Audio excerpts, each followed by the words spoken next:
Right, and that trial in itself is a rarity on the African continent, where political leaders and particularly heads of state are seldom called to account for alleged wrongdoings in their tenure. Well, let's now take a look at other African leaders who have since ended up in the dock, a new dawn for governance and democracy in the African continent. Let's just take a look at that and some of the leaders that have since ended up in the dock. And there we go. We have the ex-president in court, Hissène Habré from Chad. He is a former Chadian dictator. He was sentenced in 2016 by a special international tribunal sitting in Senegal to life in prison for war crimes and crimes against humanity. This is during his rule between 1982 and 1990. A special tribunal has since upheld the life sentence last year.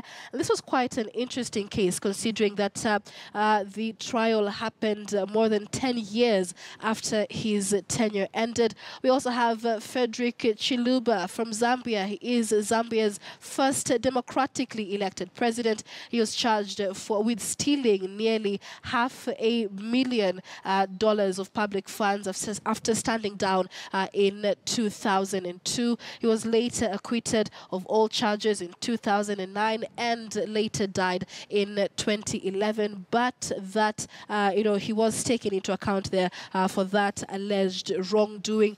We also have Laurent Gbagbo from Ivory Coast. He is the former president of Ivory Coast, and he was one recently brought before the International Criminal Court there for crimes allegedly committed during the post-electoral violence of 2010 and 2011. That is when he refused to accept defeat by his rival Alassane Ouattara.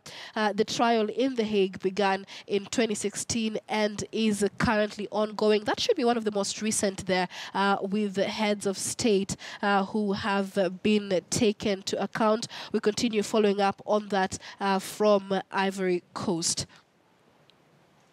All right, and we also have Charles Taylor from Liberia. He is a former Liberian president serving a 50-year jail term in a British prison for war crimes in neighboring Sierra Leone. Now, Taylor is a warlord who campaigned for the election in 1997 with the slogan, "He killed my ma, he killed my pa, but I will vote for him." And that was quite a radical slogan, many would say. He was later convicted in 2010 by the United Nations Special Court for Sierra Leone. This again being one of the toughest punishments that have been given to a head of state for alleged wrongdoing. Many of them, as you can see, charged with crimes against humanity in their tenure. And then we also have Kenya's very own Uhuru Kenyatta, who was summoned to the International Criminal Court to answer questions about his indictment and charges of orchestrating a wave of deadly post-election violence